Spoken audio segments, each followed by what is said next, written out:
Maraknya kasus bullying atau tindak penindasan yang Video terjadi di bullying atau lingkungan pendidikan perundungan yang seperti dilakukan sekolah. oleh sejumlah remaja SMP putri negeri di bawah Malang, umur di Jawa Cilacap, Timur yang Jawa diduga Tengah menjadi viral korban media kasus sosial. ini dengan memanggil sejumlah pihak. Bullying setiap merupakan sekolah para ekspresi remaja menyimpang tersebut. pada anak dalam upaya pencarian jati diri. Peran pendidikan di keluarga dan sekolah sangat diperlukan sebagai penyeimbang.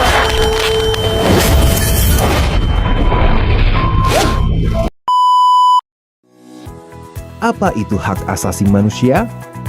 Hak asasi manusia adalah hak yang melekat pada manusia sebagai anugerah Tuhan yang wajib dihormati, dijunjung tinggi, dan dilindungi oleh negara, hukum, dan semua orang.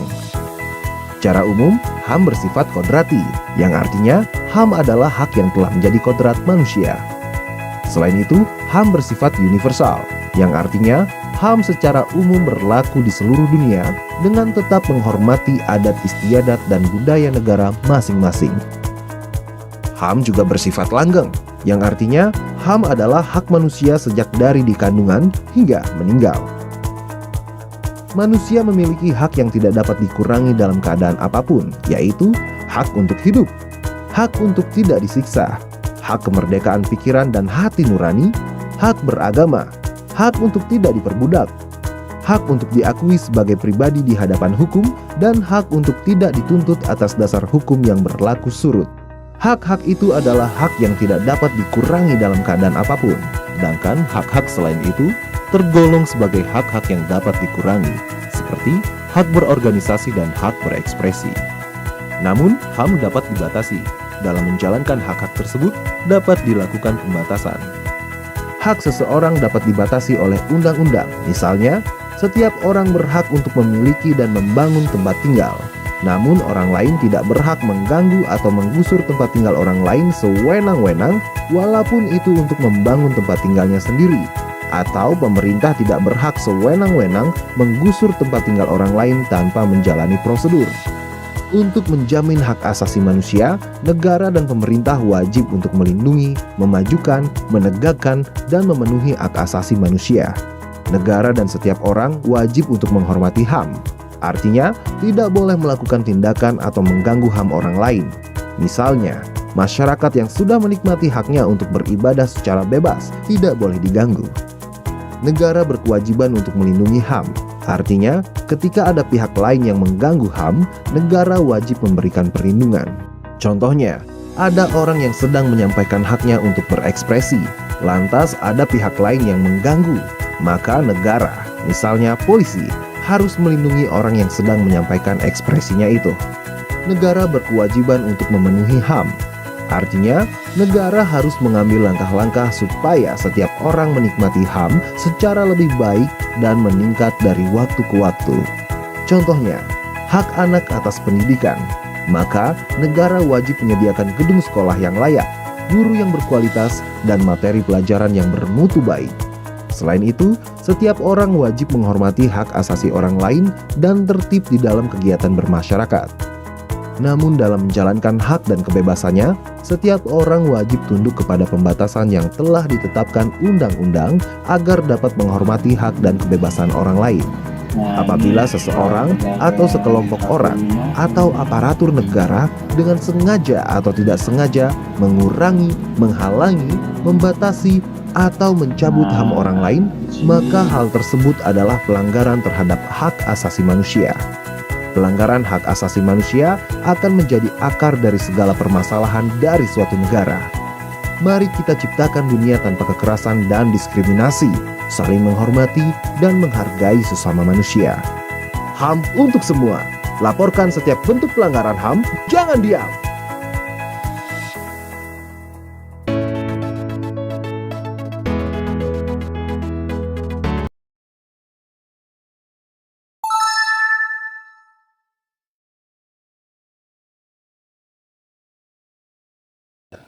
Saya kira yang namanya HAM itu sesuai dengan singkatannya hak asasi manusia, maka itu harus bisa dilaksanakan oleh semua orang.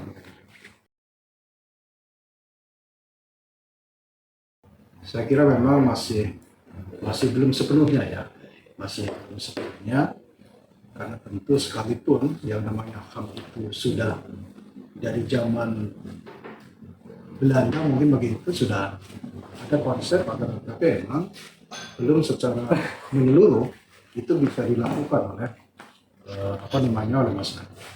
Masih perlu waktu untuk berproses.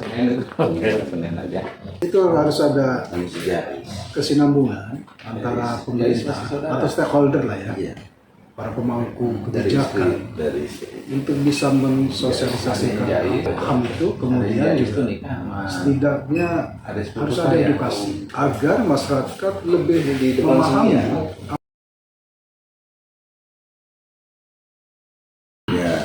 Ya itu tadi, harus ada sosialisasi. Harus ada sosialisasi dari semua unsur, dari semua elemen, baik pemerintah, yang saya sebutkan adalah pemangku kebijakan. Karena tanpa sosialisasi, tanpa memberikan satu edukasi terhadap masyarakat, maka tidak akan mungkin bisa tercapai yang namanya keadilan sosial bagi seluruh rakyat Indonesia. Maka melalui stakeholder yang ada, elemen, termasuk juga mahasiswa, saya kira ya kampus juga harus bisa memberikan edukasi secara menyeluruh.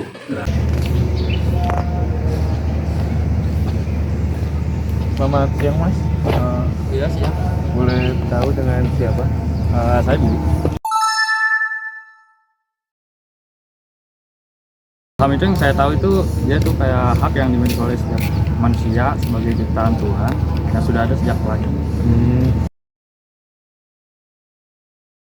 Sudah banyak sih kayak kasus-kasusnya seperti kayak diskriminasi ras, agama atau gender gitu, terus sama apa sih namanya, kekerasan seksual, sama merendahkan martabat orang. Sebenarnya kita bisa kayak melaporkan gitu ya kalau misalnya udah terjadi, dan kita bisa bersikap tegas, sama kita bisa menghindari hal tersebut, yang berbahaya ya. Tempat-tempat berbahaya tersebut. Halo.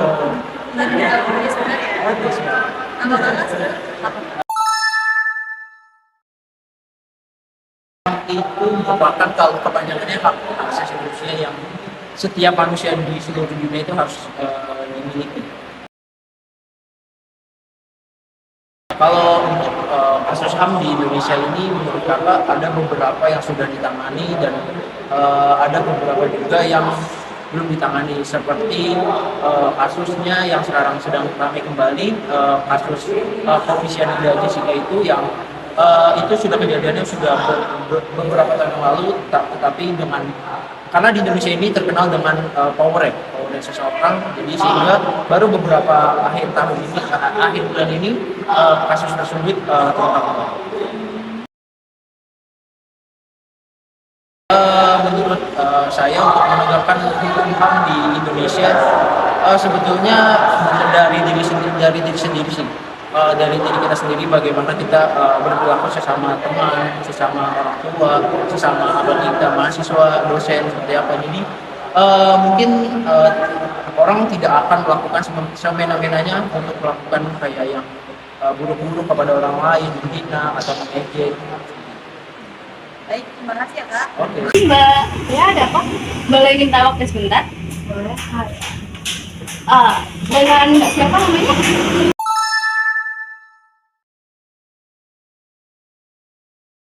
Kadar HAM sendiri itu kan merupakan hak-hak yang melekat pada setiap manusia, dan itu merupakan pemberian dari Tuhan, jadi tidak bisa diganggu gugat oleh setiap manusia.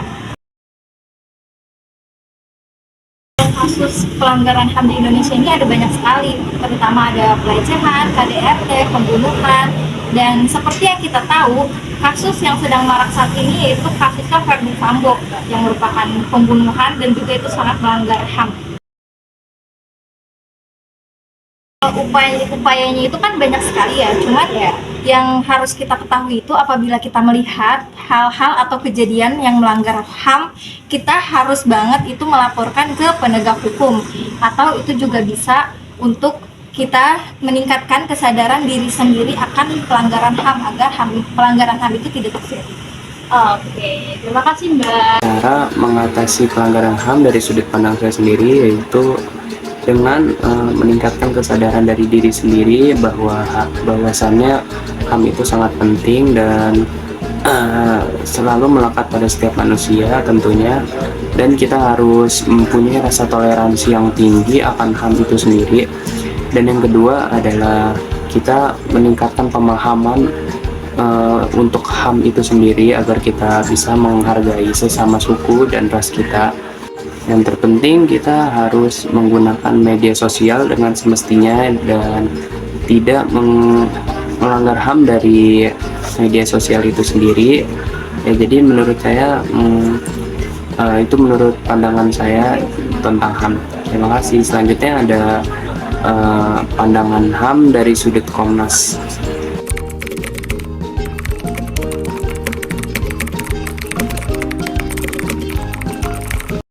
Hak asasi manusia atau yang biasa disebut HAM dalam UUD 1945 diatur dalam pasal 28A sampai 28J. Yaitu pasal 28A berbunyi setiap orang berhak untuk hidup serta berhak mempertahankan hidup dan kehidupannya. Pasal 28B ayat 1 berbunyi setiap orang berhak membentuk keluarga dan melanjutkan keturunan melalui perkawinan yang sah. Pasal 28B ayat 2 berbunyi setiap anak berhak atas kelangsungan hidup, tumbuh, dan berkembang serta berhak atas perlindungan dari kekerasan dan diskriminasi. Pasal 28C ayat 1 berbunyi, setiap orang berhak mengembangkan diri melalui pemenuhan kebutuhan dasarnya, berhak mendapat pendidikan dan memperoleh manfaat dari ilmu pengetahuan dan teknologi, seni dan budaya, demi meningkatkan kualitas hidupnya dan demi kesejahteraan umat manusia. Pasal 28C ayat 2 berbunyi, setiap orang berhak untuk memajukan dirinya dalam memperjuangkan haknya secara kolektif untuk membangun masyarakat, bangsa, dan negaranya. Pasal 28D ayat 1 berbunyi, setiap orang berhak atas pengakuan, jaminan, perlindungan, dan kepastian hukum yang adil, serta perlakuan yang sama di hadapan hukum. Pasal 28D ayat 2 berbunyi, setiap orang berhak untuk bekerja serta mendapat imbalan dan perlakuan yang adil dan layak dalam hubungan kerja. Pasal 28D ayat 3 berbunyi, setiap warga negara berhak memperoleh kesempatan yang sama dalam pemerintahan. Pasal 28D ayat 4 berbunyi, setiap orang berhak atas status kewarganegaraan. Pasal 28E ayat 1 berbunyi, setiap orang bebas memeluk agama dan beribadat menurut agamanya, memilih pendidikan dan pengajaran, memilih pekerjaan, memilih kewarganegaraan, memilih tempat tinggal di wilayah negara dan meninggalkannya, serta berhak kembali. Pasal 28E ayat 2 berbunyi, setiap orang berhak atas kebebasan meyakini kepercayaan, menyatakan pikiran dan sikap sesuai dengan hati nuraninya. Pasal 28E ayat 3 berbunyi, setiap orang berhak atas kebebasan berserikat, berkumpul, dan mengeluarkan pendapat. Pasal 28F berbunyi, setiap orang berhak untuk berkomunikasi dan memperoleh informasi untuk mengembangkan pribadi dan lingkungan sosialnya, serta berhak untuk mencari, memperoleh, memiliki, menyimpan, mengolah, dan menyampaikan informasi dengan menggunakan segala jenis saluran yang tersedia. Pasal 28G ayat 1 berbunyi, setiap orang berhak atas perlindungan diri pribadi, keluarga, kehormatan, martabat, dan harta benda yang di bawah kekuasaannya, serta berhak atas rasa aman dan perlindungan dari ancaman ketakutan untuk berbuat atau tidak berbuat sesuatu yang merupakan hak asasi. Pasal 28G ayat 2 berbunyi, tiap orang berhak untuk bebas dari penyiksaan atau perlakuan yang merendahkan derajat martabat manusia dan berhak memperoleh suaka politik dari negara lain. Pasal 28H ayat 1 berbunyi, tiap orang berhak hidup sejahtera lahir dan batin, bertempat tinggal, dan mendapat lingkungan hidup yang baik dan sehat, serta berhak memperoleh pelayanan kesehatan. Pasal 28H ayat 2 berbunyi, setiap orang berhak mendapat kemudahan dan perlakuan khusus untuk memperoleh kesempatan dan manfaat yang sama guna mencapai persamaan dan keadilan. Pasal 28H ayat 3 berbunyi, setiap orang berhak atas jaminan sosial yang memungkinkan pengembangan dirinya secara utuh sebagai manusia yang bermartabat. Pasal 28H ayat 4 berbunyi, setiap orang berhak mempunyai hak milik pribadi dan hak milik tersebut tidak boleh diambil alih secara sewenang-wenang oleh siapapun. Pasal 28I ayat 1 berbunyi, hak untuk hidup, hak untuk tidak disiksa, hak kemerdekaan pikiran dan hati nurani, hak beragama, hak untuk tidak diperbudak, hak untuk diakui sebagai pribadi di hadapan hukum, dan hak untuk tidak dituntut di atas dasar hukum yang berlaku surut adalah hak asasi manusia yang tidak dapat dikurangi dalam keadaan apapun. Pasal 28I ayat 2 berbunyi, setiap orang berhak bebas dari perlakuan yang bersifat diskriminatif atas dasar apapun dan berhak mendapatkan perlindungan terhadap perlakuan yang bersifat diskriminatif itu. Pasal 28I ayat 3 berbunyi, identitas budaya dan hak masyarakat tradisional dihormati selaras dengan perkembangan zaman dan peradaban. Pasal 28I ayat 4 berbunyi, perlindungan, pemajuan, penegakan, dan pemenuhan hak asasi manusia adalah tanggung jawab negara, terutama pemerintah. Pasal 28I ayat 5 berbunyi, untuk menegakkan dan melindungi hak asasi manusia sesuai dengan prinsip negara hukum yang demokratis, maka pelaksanaan hak asasi manusia dijamin, diatur, dan dituangkan dalam peraturan perundang-undangan. Pasal 28J ayat 1 berbunyi, setiap orang wajib menghormati hak asasi manusia orang lain dalam tertib kehidupan bermasyarakat, berbangsa, dan bernegara. Pasal 28J ayat 2 berbunyi, dalam menjalankan hak dan kebebasannya, setiap orang wajib tunduk kepada pembatasan yang ditetapkan dengan undang-undang dengan maksud semata-mata untuk menjamin pengakuan serta penghormatan atas hak dan kebebasan orang lain, dan untuk memenuhi tuntutan yang adil sesuai dengan pertimbangan moral, nilai-nilai agama, keamanan, dan ketertiban umum dalam suatu masyarakat demokratis. I'm feeling lonely. Oh, I wish I find a lover that could